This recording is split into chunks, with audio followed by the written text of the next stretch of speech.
important. That's what it's taken from the projects and from the training course. I think for me, it's got to be the idea of the safe space, which came up time and again with all of the people taking part, because it meant they could be in a space where they could engage really freely, feel really comfortable, and it meant that the sense of sensitivity to diversity and the range of people in the room was really easy to build into the day. But also, making that happen, I still think is related to the rules. You kind of need to have those rules set up in the very, very beginning that everyone believes in and agrees with, so that they're always there as a reminder. It just keeps everyone working in the same way, and actually that really helps you just, again, feel like you're in a safe space. Key reflection was this idea of what do we call them? What do we call people taking part in co-creation? And there was this whole discussion about whether they are citizens, end users, stakeholders, and people prefer the term and co-created the term co-creators. We are co-creators, and that's anyone that can provide a barrier or an issue to something moving forward, or anything anyone that can drive success to that actually being achieved, like a champion. And it was the importance there was not just about co-creating what we want to do, but also who is going to do it and how it's going to be done to move forward. So it's not just left on one person to do it. There was a whole discussion about empowerment and the word empowerment as well. Language was really important, wasn't it? So this idea that actually empowerment implies that power is given from one person to someone else. And there's this whole discussion about actually everybody has power, and the idea is, going back to the safe space, harnessing that safe space, that power for people to use in a safe space, and actually that the environment that you create is neutral and helps to harness that. That's really interesting as well, because by creating the title co-creator, by setting the space, you almost kind of create an identity for the way people want to work together. And it's less of a kind of a tangential, conceptual thing. It's a very specific and very achievable thing that we can all do really, really easily. And then as part of this, people really wanted to get a feel for what the process was that we were going through.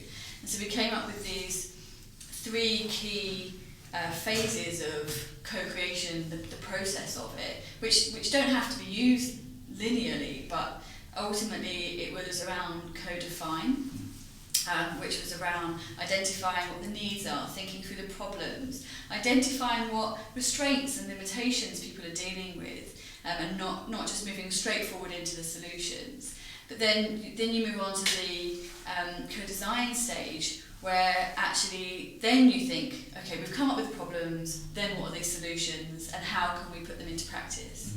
And then the last stage being co-refine, so thinking about how we evaluate that, how we can iteratively develop it throughout a process, and really think about how we can tell the story to others and disseminate and create change in practice. I really like that you've got a sense of that being non-linear.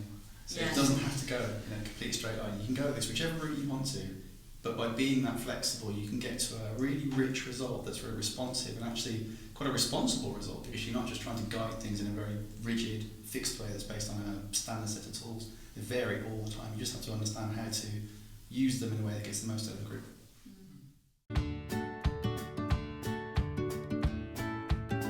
I suppose one of the principal barriers we encountered was around colleagues being able to secure meaningful buy-in from their leadership teams and management structures, as they had this great passion and understanding of what makes co-creation so effective and how it would benefit their work, but struggled to perhaps communicate that to management colleagues to get the opportunities to actually deliver the co-creation in their own institutions or organisations and companies.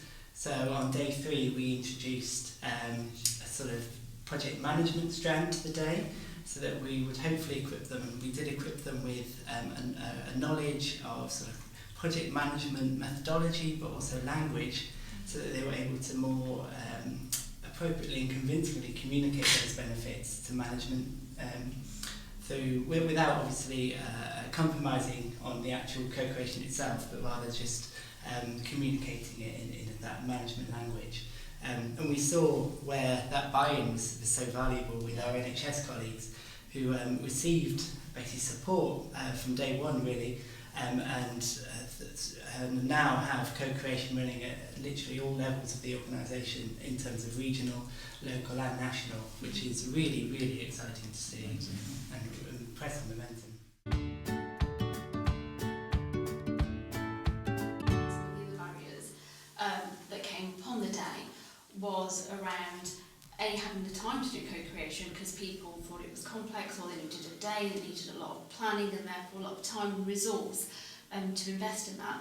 But also people lacked the confidence to be able to do it, because they weren't sure they're doing it right or how they should go about it.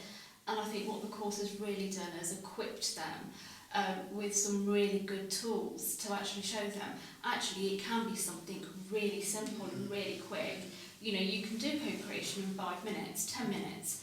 It doesn't have to be a lengthy process, and obviously people have used those techniques, and it's like you said, it's been really nice to see that people have come onto the course, have gone into their workplaces and actually tried these. You know, they've gone outside and done a cube and done various tools that they've been given, which has again given them the confidence to be able to do it. And again, time is no longer a barrier. And I think the key thing actually for people to remember that actually doing co-creation doesn't have to be long, lengthy and complicated.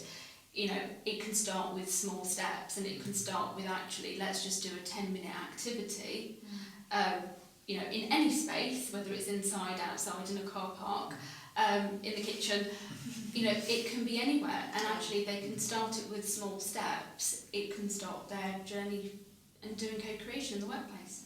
Absolutely.